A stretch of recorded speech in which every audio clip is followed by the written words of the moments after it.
चलिए शुरू करते हैं लाभ और हानि पार्ट 4। सबसे पहले प्रश्न को अच्छा से समझ लेना है। पहला नंबर प्रश्न है, एक वस्तु को 8% लाभ पर बेचने पर एक दुकानदार को वस्तु को 8% हानि पर बेचने से 28 रुपया अधिक लाभ होता है। वस्तु का क्रय मूल्य है। सबसे पहले प्रश्न को अच्छा से समझना होगा। अगर प्रश्न समझ में आ गया तो बहुत ही आसान तरीके से सॉल्व हो जाएगा। क्रय मूल्य निकालना है तो सबसे पहले आपको क्रय मूल्य मान के चलना है। तो मान लेते हैं क्रय मूल्य 100 रुपया यानी कि सीपी 100 रुपया है। सबसे पहले विक्रय मूल्य निकालेंगे यानी कि सेलिंग प्राइस निकालेंगे 8% लाभ पर। तो कैसे निकालेंगे? क्रय मूल्य गुने, इसके बाद क्या करना है, 8% लाभ पर विक्रय मूल्य निकाल रहे हैं तो 100 प्लस 8 करेंगे तो 108 होगा। क्रय मूल्य गुने 108 ऊपर में रखेंगे और बटे में 100 रखेंगे और गुना कर लेंगे तो क्या हो जाएगा, 108 x बटे 100 हो जाएगा। फिर से सेलिंग प्राइस निकालेंगे 8% हानि पर। तो क्रय मूल्य गुने 8% हानि पर निकाल रहे हैं तो क्या करेंगे, 100 माइनस 8 करेंगे तो 92 होगा। 100 माइनस 8 करेंगे तो 92 होगा। तो 92 ऊपर में और 100 को नीचे में रखेंगे और गुना कर लेंगे तो 92 x बटे 100 हो जाएगा। अब यहां पर आपको अच्छा से समझना है, क्या बोल रहा है, एक वस्तु को 8% लाभ पर बेचने पर एक दुकानदार को वस्तु को 8% हानि पर बेचने से 28 रुपया अधिक लाभ होता है। 8% लाभ पर विक्रय मूल्य इतना है और 8% हानि पर विक्रय मूल्य इतना है, यानी कि इसमें 28 ज्यादा है। अब यहां पर आपको अच्छा से समझना है, अगर इसमें इसको माइनस कर देंगे तो बराबर में 28 होगा। तो आपको क्या करना है, 108 बटे 100, यहां पर x है, 108 x बटे 100, इसमें माइनस करना है इसको तो कितना है, 92 x बटे 100। तो मैंने क्या बोला कि इसमें 28 ज्यादा है, अगर इसमें इसको माइनस कर देंगे तो बराबर में कितना आएगा, यानी कि 28 आएगा। इसी को सॉल्व करेंगे तो x का वैल्यू मिल जाएगा। तो x का वैल्यू क्या है, यानी कि क्रय मूल्य है। तो कैसे सॉल्व करेंगे, सबसे पहले एलसीएम लेंगे तो एलसीएम तो 100 ही हो जाएगा। नीचे में दोनों में सेम है तो ऊपर में कोई परिवर्तन नहीं होगा, आपको ज्यों का त्यों लिख देना है।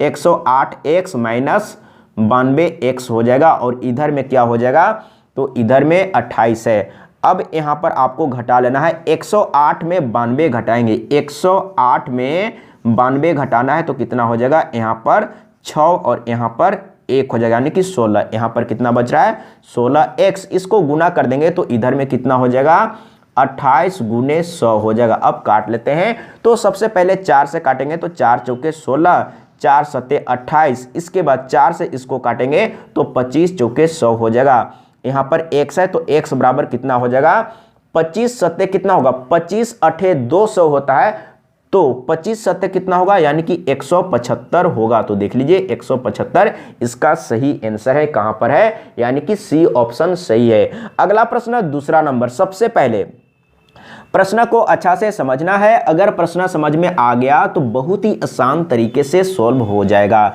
इसमें क्या बोल रहा है, एक शर्ट के सूची मूल्य पर 31% बट्टा देने पर भी एक विक्रेता को 15% लाभ होता है। यदि सूची मूल्य 125 रुपया है तो शर्ट का क्रय मूल्य क्या है। एक बार प्रश्न को अच्छा से समझना है। अगर प्रश्न समझ में आ गया तो बहुत ही आसान तरीके से सॉल्व हो जाएगा। तो यहां पर सूची मूल्य दिया हुआ है, लिस्ट प्राइस दिया हुआ है, लिस्ट प्राइस दिया हुआ है कितना है, 125 रुपया दिया हुआ है। तो सबसे पहले सेलिंग प्राइस निकालेंगे तो कितना छूट है, यानी कि 31% छूट है। तो क्या करेंगे, तो सूची मूल्य कितना है, 125 है तो 125 गुने, अब यहां पर छूट दे रहा है, समझने का प्रयास कीजिएगा। शर्ट का सूची मूल्य इतना है और इसमें 31% छूट दे रहा है तो कितना में बेचेगा। तो आपको क्या करना है, सूची मूल्य लिख लेना है, इसके बाद गुना, तो 31% का छूट दे रहा है तो 100 माइनस 31 करेंगे। अब यहां पर आपको समझना है, 100 माइनस 31 करेंगे तो क्या होगा, 1 दाएं 10, 1 दाएं 10,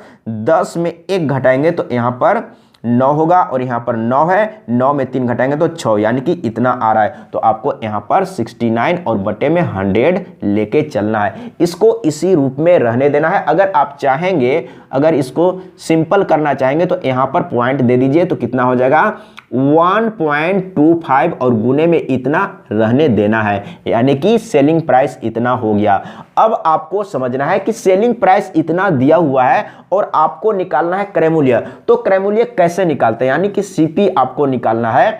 अब यहां पर आपको अच्छा से समझना है, क्रय मूल्य निकालना है। और क्या हुआ है, 15% लाभ। तो बोल रहा है एक विक्रेता को 15% का लाभ होता है, तो 15% लाभ पर आपको क्रय मूल्य निकालना है। तो क्रय मूल्य निकालने के लिए क्या करते हैं, सबसे पहले आपको विक्रय मूल्य को लिख लेना है। तो विक्रय मूल्य कितना है, यानी कि इतना है, विक्रय मूल्य गुने, तो 15% लाभ पर आपको क्रय मूल्य निकालना है। तो सबसे पहले 100 + 15 करेंगे तो कितना हो जाएगा, 115 होगा।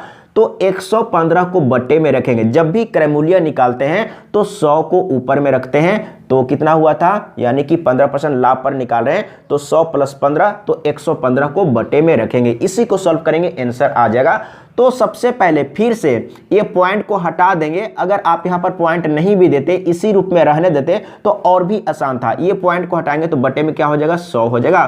तो ये 100 और ये 100 कैंसिल हो गया। अब क्या करना है, आपको काट देना है। तो एक बार फ्रेश मैं लिख लेता हूं। यहां पर कितना है, 125 है, और गुने में 69 है, और यहां पर कितना है, 1/115 है। अब फटाफट काट लेना है। तो इसको काटते हैं 5 से, तो 5 दूना 10, 5 पचे 25, और 5 से इसको काटते हैं तो कितना हो जाएगा, 5 दूना 10, 5 दूना 10, 5 तिया 15, इतना हो गया। अब 23 से इसको काटना है। अब 23 का पहाड़ा तो याद नहीं है, तो क्या करेंगे, अब आपको क्या करना है, यहां पर 23 है, जैसे यहां पर 9 है, तो इसमें कितना से गुना करेंगे कि यहां पर 9 आएगा, तो 3 से गुना करेंगे, तो 3 तिहाई 9, 3 दूना 6, यानी कि 3 से गुना करने पर इतना आ रहा है।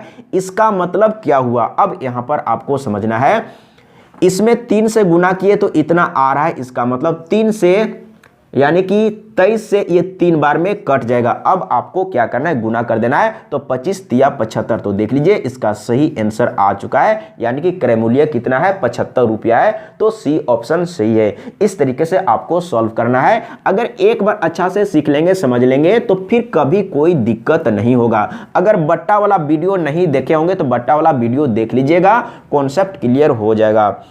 अगला प्रश्न, तीसरा नंबर। सबसे पहले प्रश्न को अच्छा से समझना है। इसमें क्या बोल रहा है, एक व्यक्ति 1 रुपये की 5 की दर से पेंसिलें खरीदकर उन्हें 1 रुपये की 3 की दर से बेचता है, उसका लाभ प्रतिशत होगा। बहुत ही आसान है, मैं इस तरह का प्रश्न को बहुत बार सॉल्व करके बता चुका हूं। तो इसमें क्या बोल रहा है, 1 रुपये की 5 की दर से पेंसिलें खरीदकर, 1 रुपया का 5 के दर से पेंसिल खरीदता है और 1 रुपया के 3 के दर से बेचता है। तो सबसे पहले आपको क्या करना है, इसको गुना करना है। लेकिन सबसे पहले आपको इस तरीके से लिखना होगा, ऊपर में खरीदने वाला है और नीचे में बेचने वाला है। इस तरीके से आपको लिखना होगा सबसे पहले।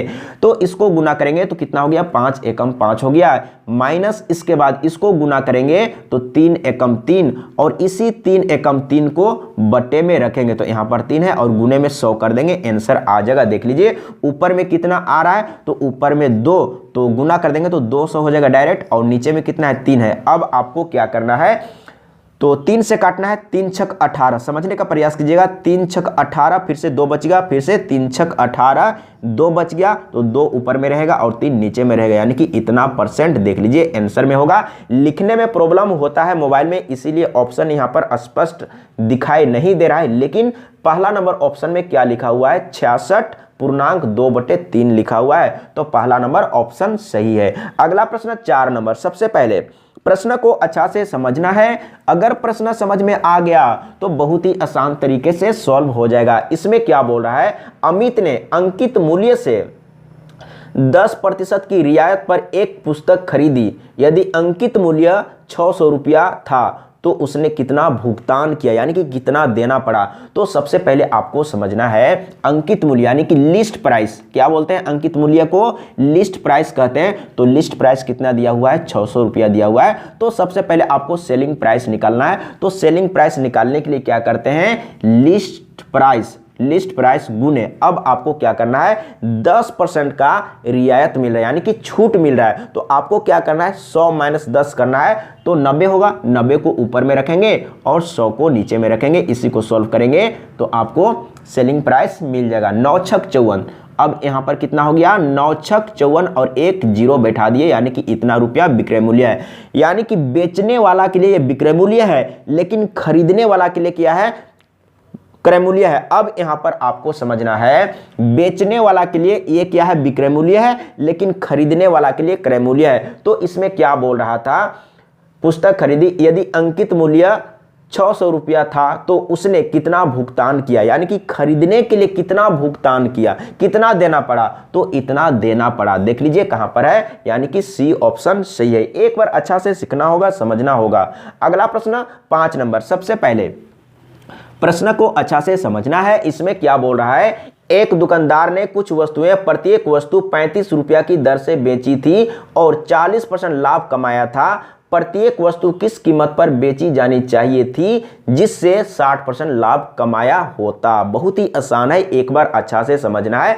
अब यहां पर आपको सिंपल में समझना है, किसी वस्तु को बेच रहा है तो सबसे पहले 35 रुपया में बेचा तो 40% का लाभ हो रहा है, लेकिन बोल रहा है कि इसको कितना में बेचते कि 60% लाभ होता। तो सबसे पहले आपको क्रय मूल्य निकालना है। तो क्रय मूल्य निकालने के लिए क्या करते हैं, विक्रय मूल्य सबसे पहले लिखेंगे, विक्रय मूल्य गुणे। तो सबसे पहले 40% लाभ हुआ है तो क्या करेंगे, 100 + 40 करेंगे तो 140 होगा, लेकिन हम लोग क्रय मूल्य निकाल रहे हैं तो 100 को ऊपर में रखेंगे और 140 को नीचे में रखेंगे, यानी कि यहां पर क्रय मूल्य हम लोग को मालूम हो चुका है। अब क्या करेंगे, 60% लाभ पर विक्रय मूल्य ज्ञात करेंगे। तो ये क्या है, क्रय मूल्य है, तो क्रय मूल्य गुणे। अब हम लोग क्या करें, 60% लाभ पर विक्रय मूल्य ज्ञात करें। तो विक्रय मूल्य ज्ञात करें तो 60% लाभ पर, तो 100 + 60 करेंगे तो क्या होगा, 160 होगा। तो 160 को ऊपर में रखेंगे और 100 को नीचे में रखेंगे। हमेशा याद रखिएगा, जब क्रय मूल्य निकालते हैं, जैसे यहां पर हम लोग क्रय मूल्य निकाल रहे थे, क्रय मूल्य निकाले हैं तो 100 को ऊपर में रखें, और यहां पर हम लोग विक्रय मूल्य निकाल रहे हैं तो विक्रय मूल्य निकालने के समय 100 को नीचे में रखते हैं। ये हमेशा के लिए माइंड में बैठा के रखना है, तब फटाफट कैलकुलेशन होगा। अब यहां पर देखिए, इसको सबसे पहले फटाफट काटेंगे। यहां पर 160 है, एक जीरो काट लेते हैं, यहां से एक जीरो काट लेते हैं। इसके बाद 2 से काटते हैं, 2 × 7 = 14 और 2 × 8 = 16, 7 × 5 = 35 और 8 × 5 = 40। तो इसमें क्या बोला था, तो जिससे 60% लाभ कमाया होता। अगर 40 रुपया में बेचा होता तो इसको फायदा कितना होता, यानी कि 60% का फायदा होता। तो 40 रुपया में बेचना होगा। तो देख लीजिए कहां पर है, डी ऑप्शन सही है। एक बार सीख लेंगे, समझ लेंगे, कॉन्सेप्ट समझ में आ गया तो किसी भी तरीके से घुमा फिरा के दिया हुआ रहेगा तो भी आप बहुत ही आसान तरीके से सॉल्व कर सकते हैं। इसीलिए मैं कहता हूं कि सबसे पहले कॉन्सेप्ट को समझने का प्रयास कीजिए। अगर कॉन्सेप्ट को समझे हुए हैं तो आप ट्रिक बनाइए, अगर कॉन्सेप्ट को नहीं समझे हैं तो सबसे पहले कॉन्सेप्ट को समझने का प्रयास कीजिए। और जो लोग अभी शुरू किए हैं पढ़ना, उन लोगों को मैं यही कहूंगा कि सबसे पहले कॉन्सेप्ट को अच्छा से चैप्टर वाइज समझने का प्रयास कीजिए। अगला प्रश्न 6 नंबर, पी ने एक वस्तु को 1600 रुपया में खरीदा तथा 10% के लाभ पर बेच दिया। यदि इस वस्तु को 1840 रुपया में बेचा होता तो लाभ प्रतिशत कितना बढ़ जाता। सबसे पहले आपको लिख लेना है, क्रय मूल्य दिया हुआ है 1600 रुपया, और इसमें क्या बोल रहा है, पी ने एक वस्तु को 1600 रुपया में खरीदा तथा 10% के लाभ पर बेच दिया। पहले बेचा तो कितना में बेचा, विक्रय मूल्य मालूम नहीं है, लेकिन दिया हुआ है कि 10% का लाभ हुआ है। अब क्या बोल रहा है, यदि इस वस्तु को 1840 रुपया में बेचा होता तो लाभ प्रतिशत कितना बढ़ जाता। फिर से आपको लाभ प्रतिशत निकालना है, तो सबसे पहले आपको लाभ निकाल लेना है। सबसे पहले तो लाभ बराबर क्या होगा, विक्रय मूल्य माइनस क्रय मूल्य। तो विक्रय मूल्य यहां पर दिया हुआ है कितना है, 1840, यानी कि बोल रहा है यदि इस वस्तु को 1840 रुपया में बेचा होता, यानी कि विक्रय मूल्य दिया हुआ है, तो विक्रय मूल्य में क्रय मूल्य को माइनस करेंगे तो लाभ मालूम हो जाएगा। तो देख लीजिए, घटा लेते हैं, तो यहां पर 2 जीरो है, यानी कि 40 में 0 0 घटाएंगे तो 40 बचेगा, 18 में 16 घटाएंगे तो यहां पर 2। अब यहीं पर लाभ प्रतिशत निकाल लेते हैं, तो लाभ प्रतिशत बराबर क्या होता है, लाभ बटे क्रय मूल्य। तो क्रय मूल्य कितना है, 1600 है, और गुने 100 कर देंगे तो प्रतिशत में मालूम हो जाएगा। सबसे पहले 2 जीरो काट लेते हैं यहां से, इसके बाद 4 से काटते हैं, तो 4 चौके 16, 4 छक 24 और 1 जीरो ये कट चुका है। 4 से फिर से काटेंगे तो 15 चौके 60, यानी कि यहां पर लाभ कितना हो रहा है, 15% हो रहा है। अब आपको समझना है, पहले बेचा तो 10% का लाभ हुआ, अगर 1840 रुपया में बेचेगा तो 15% का लाभ होगा। तो इसमें क्या बोल रहा है, तो लाभ प्रतिशत कितना बढ़ जाता। तो लाभ प्रतिशत कितना बढ़ रहा है, पहले 10% है और अभी 15% है, यानी कि कितना बढ़ गया, यानी कि 5% बढ़ गया। तो इस तरीके से आपको सॉल्व करना है। अगर समझने में कहीं पर प्रॉब्लम हुआ है तो कमेंट में लिख के बताइएगा, मैं फिर से समझाने का प्रयास करूंगा। आज के लिए इतना ही। जय हिंद, वंदे मातरम।